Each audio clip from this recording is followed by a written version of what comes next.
오늘 주신 하나님의 말씀은 고린도후서 6장 1절에서 10절까지 말씀입니다. 신약성경 고린도후서 6장 1절에서 10절까지 제가 봉독하겠습니다. 우리가 하나님과 함께 일하는 자로서 너희를 권하노니 하나님의 은혜를 헛되이 받지 말라. 이르시되 내가 은혜 베풀 때에 너에게 듣고 구원의 날에 너를 도왔다 하셨으니 보라 지금은 은혜 받을 만할 때요 보라 지금은 구원의 날이로다.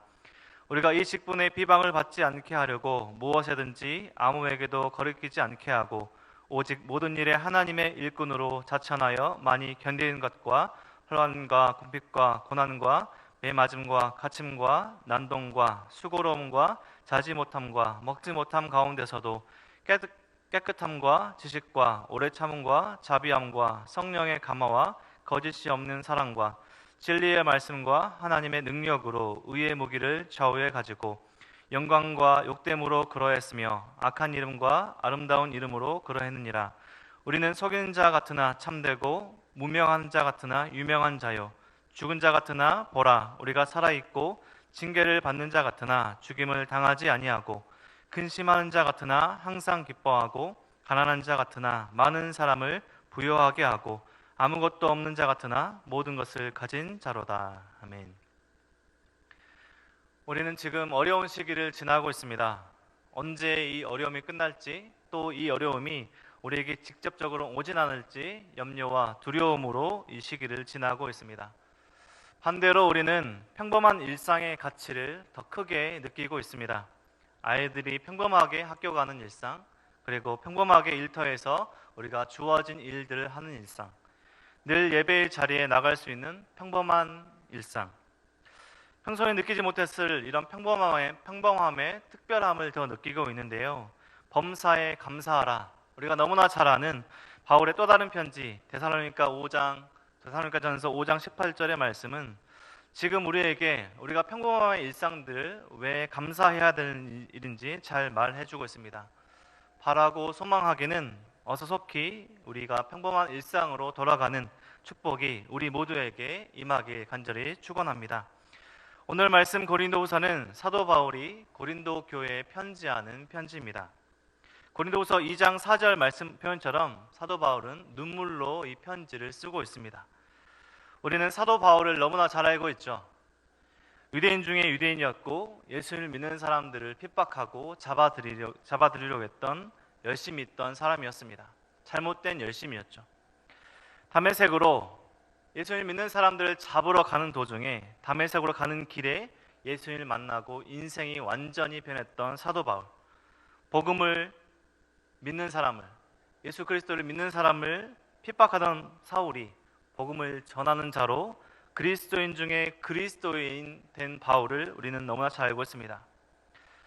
사도 바울은 복음을 전하기 위해 많은 고난과 고통을 당했습니다. 오늘 본문 이후에 고린도후서 11장에서 자신의 이 고난받은 것을 고백하고 있는데요. 감옥에 갇히기도 하고 매도 수없이 맞고 여러 번 죽을 뻔하기도 하고 타고 가던 배가 파손당하기도 하고 강도의 위협, 동족의 위협, 이방인의 위협, 수고하고 애쓰고 잠도 자지 못하고 줄이고 목마르고 여러 번 굶고 헐벗었다. 사도 바울은 자신의 고백처럼 복음 전하는 일에 쉬지 않고 일했습니다. 사도 바울은 복음을 예수님을 믿고 삶이 완전하게 변했던 참된 그리스도인 중에 그리스도인이었습니다. 어떤 상황에서도 사도 바울은 자신이 누구인지 잊지 않았는데요. 오늘 본문에서 전하고 있는 사도 바울이 잊지 않았던 두 가지 정체성에 대해서 잘 말해주고 있습니다. 그 두 가지 중에 첫 번째는 하나님의 동역자입니다. 오늘 보면 1절에서 이렇게 시작하고 있습니다. 우리가 하나님과 함께 일하는 자로서 너희를 권하노니 하나님의 은혜를 헛되이 받지 말라. 자신의 정체성 중에 하나님의 동역자임을 사도 바울은 너무나 잘 기억하고 있었습니다.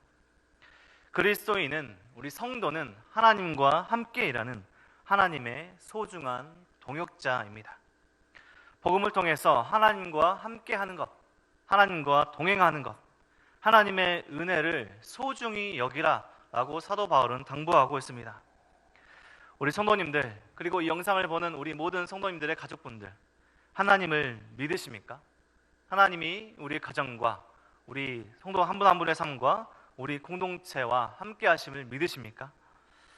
하나님의 은혜를 헛되이 하는 것, 우리의 믿음이 그렇게 나아가는 것이 아니라 우리를 영원한 죽음에서 생명의 자리로 옮겨주신 하나님의 은혜, 하나님의 사랑을, 복음을 소중히 여기시는 하나님과 함께 일하는 자, 하나님의 동역자로서 살아가는 모든 은혜가 있길 주님의 이름으로 축원합니다.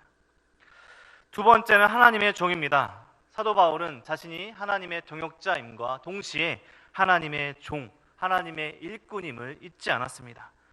4절 말씀을 보면 오직 모든 일에 하나님의 일꾼으로 자천하여 많은 일에 견딘 것과 혼란과 궁핍과 고난과 계속해서 말씀이 나아가는데요, 4절 말씀에 나오는 것처럼 하나님의 일꾼으로,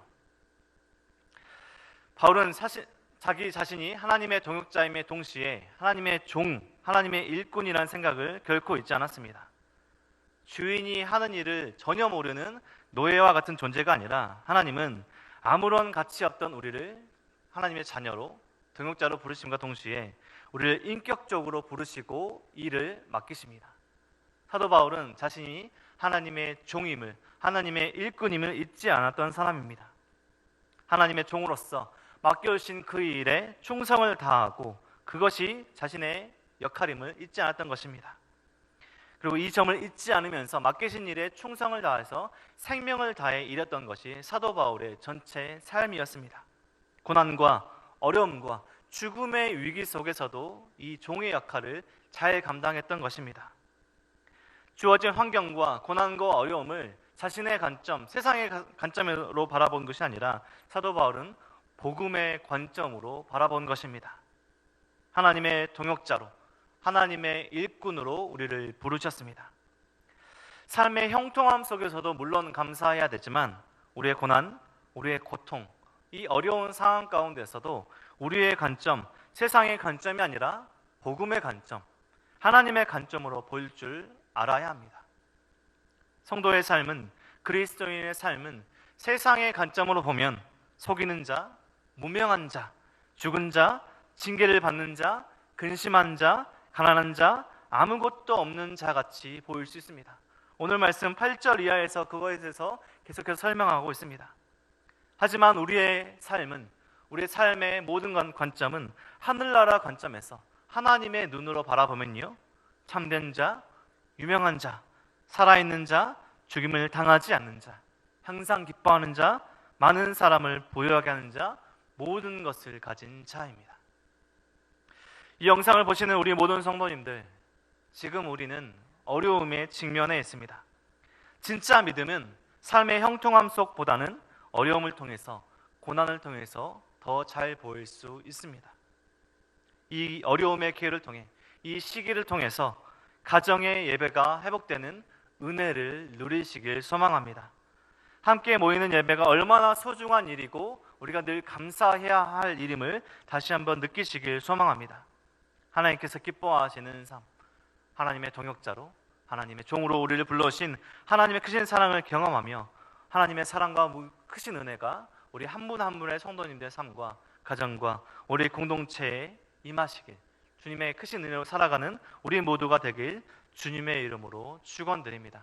함께 기도하겠습니다. 하나님 감사합니다. 우리를 하나님의 자녀 삼아주시고 예수님의 그 사랑을 알게 하시니 감사합니다. 우리가 예수님을 믿는 사람임을 잊지 않게 하시고 그리스도인으로서 성도로 살아가는 것을 항상 감사하도록 은혜 주시옵소서. 하나님의 동역자로, 하나님의 일꾼으로 부르신 하나님의 은혜를 잊지 않으며 우리를 부르신 그 자리에서 예배하며 복음 전하며 살아가게 하여 주시옵소서. 지금 어려운 상황을 잘 이겨내게 하시고 치료가 필요한 곳에 치료를, 회복이 필요한 곳에 회복을 주시옵고 우리는 더욱더 하나님께 기도하며 간구하는 내가, 우리의 가정이, 우리 공동체가 되게 하여 주시옵소서. 모든 상황에 감사드리며 예수 그리스도의 이름으로 기도합니다. 아멘.